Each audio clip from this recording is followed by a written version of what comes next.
नमस्कार, आप देख रहे हैं द क्रेडिबल न्यूज। मैं हूं शालिनी। दोस्तों, उत्तराखंड के देहरादून में जिस तरीके से एंजल चकमा को मारा गया, उस लड़के ने अभी अभी अपनी मेहनत से एक बड़ी कंपनी में नौकरी पाई थी। उसके पास अपने सपने थे, फुटबॉल का जुनून था, लेकिन नफरत ने सब खत्म कर दिया। वहीं दूसरी ओर उत्तराखंड के मुख्यमंत्री इस लड़के को इंसाफ दिलाने के बजाय जो है वो रीलबाजी करते हुए नजर आ रहे हैं। मैं आपको बता दूं कि कल उत्तराखंड के मुख्यमंत्री पुष्कर सिंह धामी जी जो हैं वो एंजल चकमा के परिवार से बात करते हैं और इसका जो वीडियो है वो सोशल मीडिया पर डालते हैं।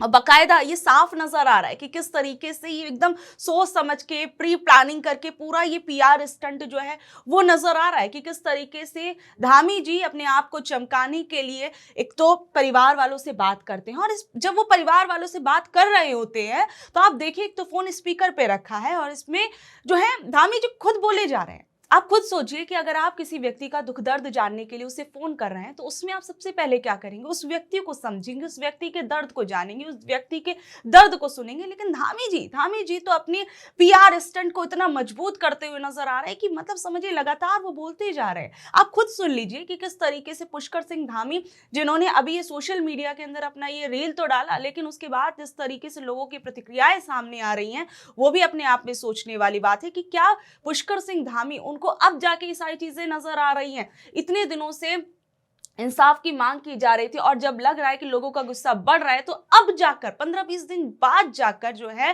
धामी जी को समय मिल रहा है कि वो परिवार वालों से बातचीत कर रहे हैं और उसमें भी अपनी बात रख रहे हैं। सुनिए जरा। Hello hello, good morning sir. हाँ, गुड मॉर्निंग। चकमा जी कैसे हैं? तरुण जी ठीक है। बहुत हमारा एक्चुअली में बहुत ही दुखद घटना हुआ। हम बहुत दुखी हैं इससे और इस पर हमने बहुत सख्त कार्रवाई के लिए कहा है यहाँ पर, है ना। और पाँच लोग जो भी इसमें थे बदमाश, 5 गिरफ्तार कर लिए गए हैं, जो भी इस घटना में जिन्होंने भी अपराध में किया है।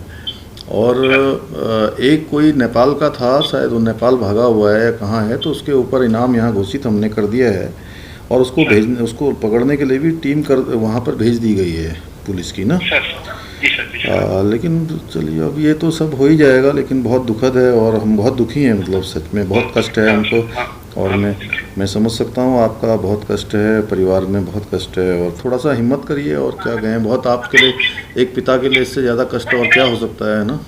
माता पिता के लिए आपके परिवार में बहुत कष्ट, बहुत दुख है, बहुत अनहोनी है। हम भगवान से यही प्रार्थना करेंगे और इन जो भी लोग इसके दोषी हैं उनको हम लोग कड़ी से कड़ी सज़ा दिलाएंगे। यहाँ मैंने उनसे भी बात किया था, हमारे जो मुख्यमंत्री जी हैं डॉक्टर मानिक शाह जी से भी परसों मेरा बात हुआ था, उनका भी फ़ोन आया था।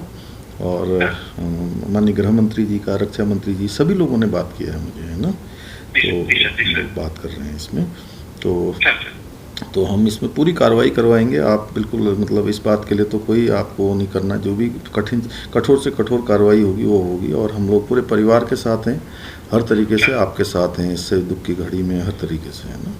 यहाँ पर तो बहुत पूरे देश भर के बच्चे हैं, मतलब मुझे लगता है कि कई लाखों बच्चे बाहर के आते हैं यहाँ पढ़ने के लिए, सभी जगह के ना।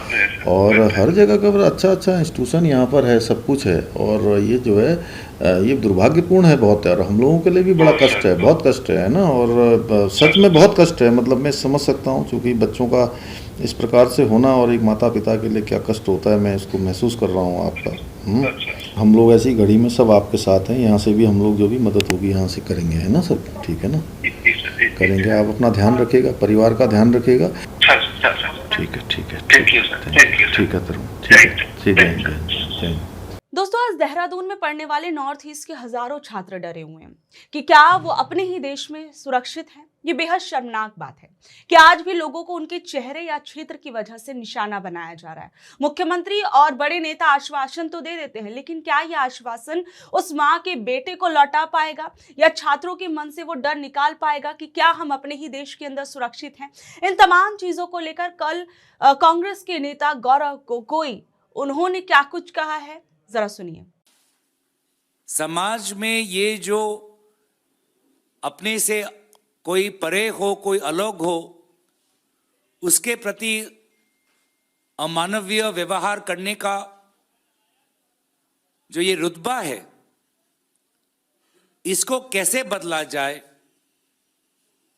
इसको लेकर सरकार को सोचने की जरूरत है।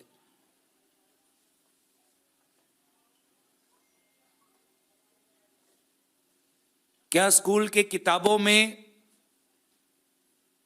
जितनी हमें उत्तर पूर्वांचल की संस्कृति, इतिहास समझनी चाहिए, उनके साहित्यों को पढ़ना चाहिए,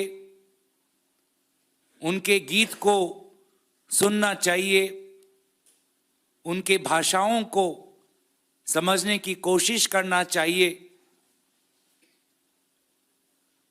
क्या हम अपने शिक्षा में अपनी देश की विविधता को समझाने में कहीं कम तो नहीं पड़ गए?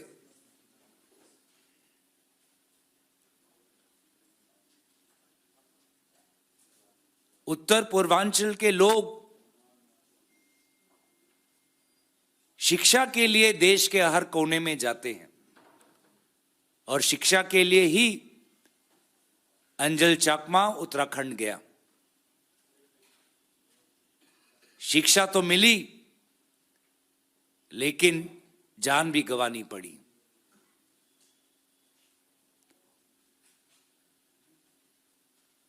तो क्या सरकार की तरफ से ऐसे भी कुछ कदम लिए जा सकते हैं कि ज्यादा से ज्यादा सरकारी कर्मचारी हो, प्रशासन हो, छात्र हो,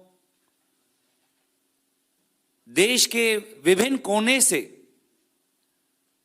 सरकारी खर्च पर वो उत्तर पूर्वांचल जाएं, जाके देखें कि जिस ऊनाकोटी से अंजल चाकमा आता है वहां पे कितने पुराने शिव के मंदिर हैं। जाइए असम में और गोपुर में जाके देखिए कि किस प्रकार से एक युवती कनकलता बोरवा ने स्वाधीनता संग्राम में भारत छोड़ो आंदोलन के समय भारत के झंडे को लहराते हुए जब ब्रिटिश ने उस पर आक्रमण किया तो उसने हंसते हंसते अपने जीवन का बलिदान दिया।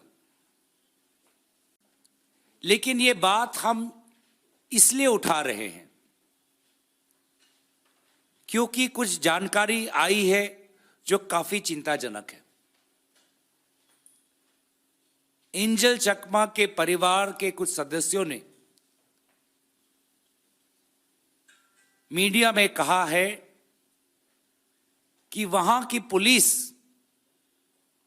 स्थानीय पुलिस जितनी तत्पर होनी चाहिए थी, कंप्लेंट और एफआईआर रजिस्टर करके जितनी तत्परता दिखानी चाहिए थी, वो नहीं दिखा। लगभग 12 दिन जो हमें मीडिया के द्वारा जानने में मिला है, 12 दिन लगे इस एफआईआर को दर्ज करने में। जब छात्रों ने प्रदर्शन की तब जाके एफआईआर रजिस्टर हुआ। शायद 4 लोगों की गिरफ्तारी भी हुई, लेकिन मूल व्यक्ति भाग चुका। वहीं देखिए, जहां कल ये सब चीजें देखने को मिली, वहीं दूसरी तरफ मैं आपको तमिलनाडु की भी एक घटना बताती हूँ कि आप सोचेंगे कि ये चीजें तो इंसानियत के नाम पर ही कलंक है। कुछ लड़कों ने नशे की हालत में एक गरीब मजदूर को सिर्फ इसलिए मार दिया ताकि उसका वीडियो बनाए वो और सोशल मीडिया पर वो फेमस हो सके। सोचिए ये कैसी सनक है कि किसी का खून बहाकर लोग उसे अपनी जीत बता रहे हैं, और ये अपराधी इतने बेखौफ हो चुके हैं, ना उन्हें किसी कानून का डर है, चाहे वो नॉर्थ ईस्ट के बच्चे हों, चाहे वो जो भेदभाव का लगातार शिकार हो रहे हैं, प्रवासियों के खिलाफ जो हिंसा बढ़ रही है, इस तमाम चीजें जो हैं वो दिखा रहा है कि हमारी सोसाइटी के अंदर लोगों की सोच जो है किस तरीके से गिरती जा रही है। और उसमें भी हमारे राजनेता धामी जी जैसे जो 15-20 दिन बाद जागते हैं और परिवार वालों से बात कर रहे हैं, और वो भी उसमें भी वो समझ में आ रहा है कि कैसे कैमरा एंगल होना चाहिए, किस तरीके से वो बात करेंगे, स्पीकर पे रख के फोन बात कर रहे हैं, दिखा रहे हैं कि देखिए हमें कितनी ज्यादा चिंता हो रही है, हम सख्त कार्रवाई जो है वो दोषियों के खिलाफ करेंगे। इन तमाम चीजों को आप लोग किस तरीके से देख रहे हैं, और सोचिए, आप बताइए किस तरीके का समाज का निर्माण जो है हम लोग कर रहे हैं।